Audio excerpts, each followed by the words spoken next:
welcome back.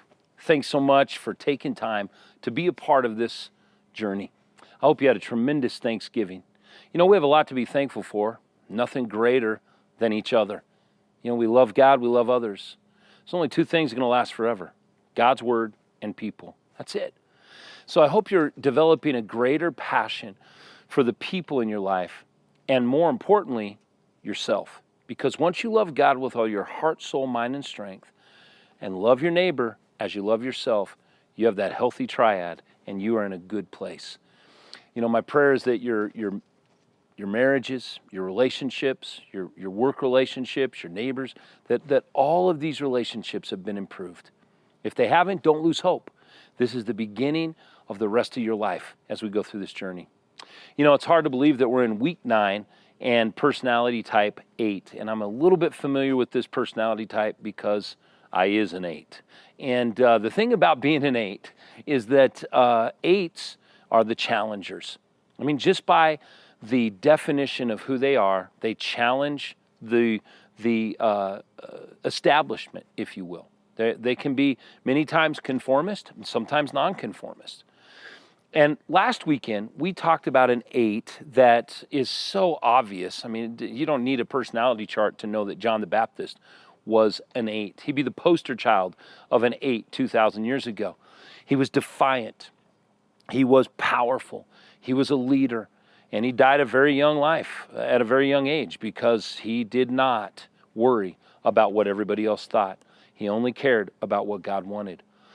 He was an amazing 8.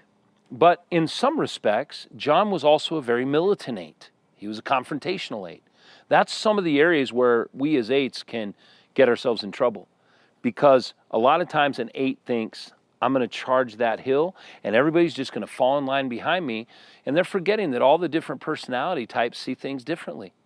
So getting to a place of being a healthy 8 is something I've been trying to work at for most of my life, in ministry, my family.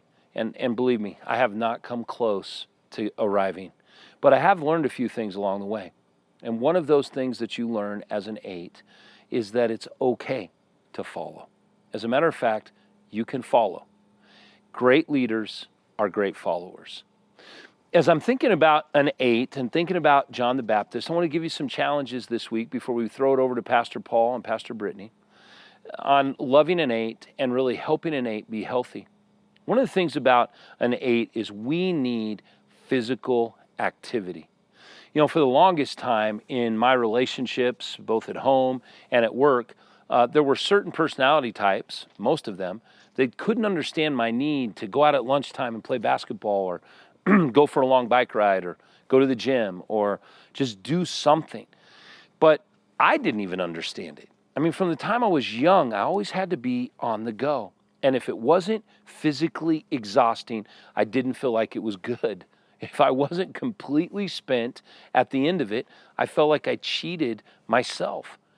I was always the guy that competed to the point where my legs couldn't work again. I remember years ago we played in an all-day football tournament, and it was flag football, but it was contact. You could block, you could almost tackle the guy to get his flags, and bunch of great athletes and great players in this. And we brought a team from the church and we actually won. I mean, we had pro players and college players, but we just had some great athletes. And that day I'd played quarterback, and at the end of the day I'd thrown about 500 touchdowns, somewhere around 30 interceptions. I'd run for 1,000 yards, and my toenails on my big toes fell off from cutting, okay? And I got home, now I was in my 20s, and I could barely walk. The next day, I had a hard time getting out of bed. And my wife's like, why did you do that? I'm like, that was the greatest day of my life. I loved it. I'd do it again. I needed that kind of physical or physicality in my life. Understand that about 8s. Also know this about an 8. When they're silent, it doesn't mean they're upset with you.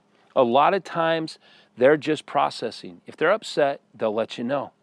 8s may mistake tenderness for manipulation. So when you're trying to be tender with an 8, sometimes we're like, okay, what are you trying to accomplish here? They become suspect of people.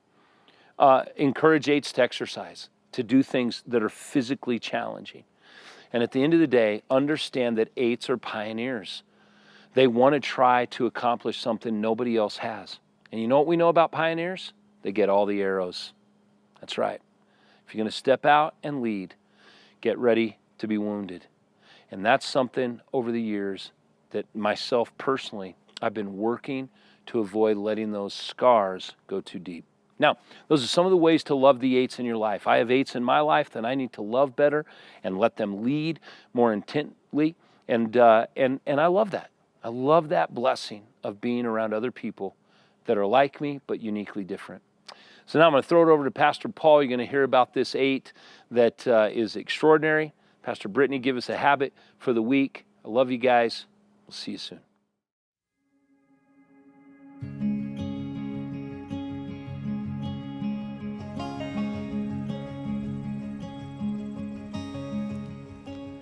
So I heard a story about Sir Edmund Hillary. Now, if you're not familiar with that name, Sir Edmund Hillary is the first person to lead an expedition to conquer Everest, the tallest mountain in the world. You know, this is a risky proposition, taking an entire team on a death mission up that high. And someone asked him, why would you do this? Why would you spend months and years and incredible amounts of money risking your life and the lives of others just to get to the top of a mountain? And I love his response. In classic Challenger fashion, Edmund Hillary said, because it was there. And you know, Challengers, type 8, they see the world and life through the lens of a battle to be won, something to be conquered. They're fierce, forceful leaders. They have this boundless energy. They seem like they never stop. Sometimes they're the kind of people who run through a wall and then go, is that the direction I was supposed to be going? I'm not sure, but I got there fast.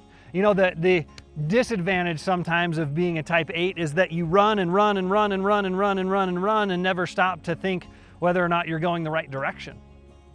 But the thing I love about my friends who are 8s is they remind me, I think there's a part of God that resonates so much with the Challengers, because when I look around at the world, I mean, I see these mountain ranges that are just so incredibly breathtaking, and you study nature, you study the universe, and it's kind of like, God, did it have to be this big? Did we really need this many stars? Did we need this many different types of plants? You look at some of the animals that live down at the bottom of the ocean and you go, really, was that necessary to have this much variety? Did you have to be this bold in the things that you made? Why would you do all of this? And I think there's a part of God that just looks back and says, but I could. Why not? And see, Challengers, they're the ones who see possibilities. They drive us forward. They see things that none of the rest of us can see. And as we look at a Challenger today in the Bible that may be very surprising to you who it is, and we look at the fiery interactions that she has with God, I hope you're encouraged that what God wants most for these people is to recognize, first of all, that the force and the power of their lives is to be used for good. And that secondly, they really are actually accomplishing something in the world. See, the Challenger's deep fear is that all of this work and all of this energy and all of this force that I'm exerting on the world is not actually going to accomplish anything at all.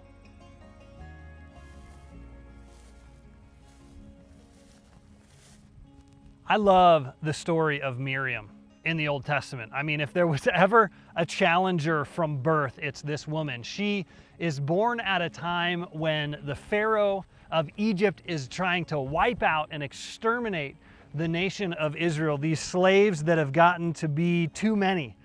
And he's trying to do it by killing all the baby boys. Now she, in this story, she's the older sister. She's got 2 little brothers, and she has to be the protector pretty much from day one. And this little girl, 5, 6, 7, 8, maybe 10 years old, we don't know how old she was, but she feels responsible for these 2 little boys in her home. And Moses, her baby brother, is the one who is put in a basket and he's put out into the Nile River. Now, if we believe the Hollywood versions of this story, he's the kid that's, fighting the crocodiles, and as she's following him on the riverbank, she's wrestling down the crocodiles, keeping them from eating him and all of this. And maybe that's a little over dramatic, but the point is this little girl not only follows the basket to the palace of Pharaoh, but there is Pharaoh's daughter. She's bathing and she sees this basket. She picks up the baby, and the little girl Miriam looks at Pharaoh's daughter and says, "Hey, can I have that baby? Do you want a Hebrew woman to raise this baby?" And she's so convincing, in classic 8 Challenger style, she's so convincing that Pharaoh's daughter hands over the baby, who she just rescued out of the waters, and Miriam takes her baby brother back to his mom, and he's raised by his own mother. Throughout her life, we see Miriam in these incredible leadership roles when they cross the Red Sea and God drowns Pharaoh's army under the waters of the Red Sea. She's the one who's in front of everyone, in front of the crowd, writing and singing this song about God the warrior, God the conqueror. And as we read the story, it seems like she's in this leadership role. You have Moses and Aaron, and it's almost like the people are a little bit distant from them, and they're the leaders and they're the ones who hear from God. But Miriam, she seems to be the one that they actually know, that they actually relate to. She's the one who's teaching them the songs. She's leading them as they sing. And so Miriam is this powerful leader through the wilderness wanderings of the nation of Israel. But we get to this point in her life, towards the end of her life, and she faces the battle that every challenger faces, especially late in life, because challengers, they're these people that invest all of their energy and all of their effort into whatever cause it is that they've taken on. And usually they're such protectors and such honorable people that they invest themselves in the best causes, and they champion the best things, and they spend their boldness and their energy and their effort on the best things, and they lead people to places they never thought they could go, and they motivate huge groups of people, and they're always in charge because they're so great at it. But the problem is that sometimes they get going so fast for so long that they don't ever stop to wonder, am I going in the right direction? And they do so much for so long that they don't stop to look back and say, what have I actually accomplished? And so Miriam comes to this place of self-doubt and wondering, and it forces her to sort of rise up in rebellion. See, she asks this question, why is it that Moses and Aaron are always in charge? I mean, is Moses the only one who hears from God? I mean, I'm a prophet too. I've written these songs. I've led these people. I have done so much for these people. And in that moment, it's very public because she's such a public leader, such an influential person. And in this moment, God challenges the challenger. He takes her head on and he says to her, Miriam, I can handle you. I can handle your fire. I can handle your boldness. I want you to know that I see you, but you're wrong. And in front of everyone, her skin turns white. She gets leprosy. But what I find so interesting about this story is that because it's leprosy, and the truth is, God heals her a couple days later, it's gone. It's an embarrassment to her, but really, physically, it's just sort of an inconvenience. But the practical result, the actual outcome of this event is that she is alone, by herself, outside the camp, distanced from the people for 7 days. And as we read the story, we find that what happens in the camp is she's alone by herself in the quiet of the wilderness.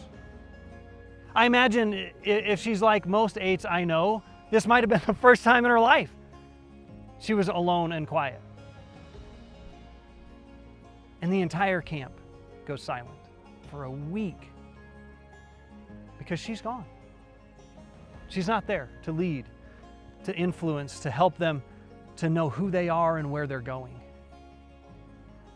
And the message that God gives straight to her, one-on-one, just her and God, is, Miriam, you have accomplished so much more than you think you have, and you don't have to be in the driver's seat to matter.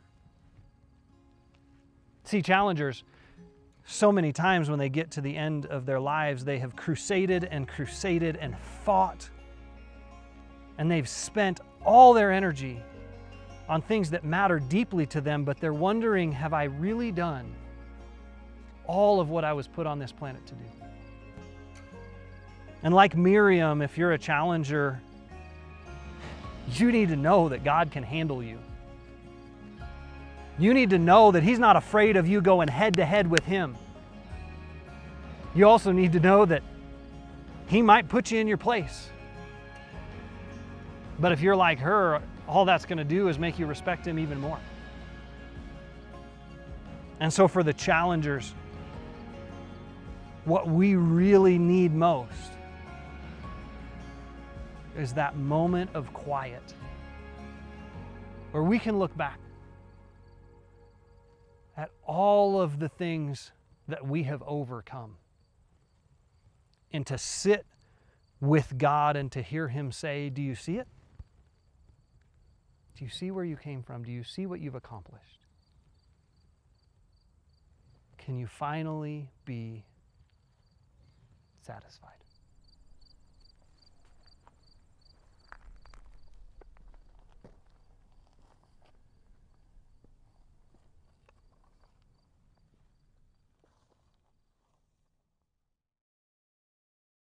Like Miriam, challengers run towards risk when others are running away. They don't back down, even when the people they're challenging are more powerful, stronger, or more experienced than they are. At their best, they commit themselves wholeheartedly to causes and make a difference in the world.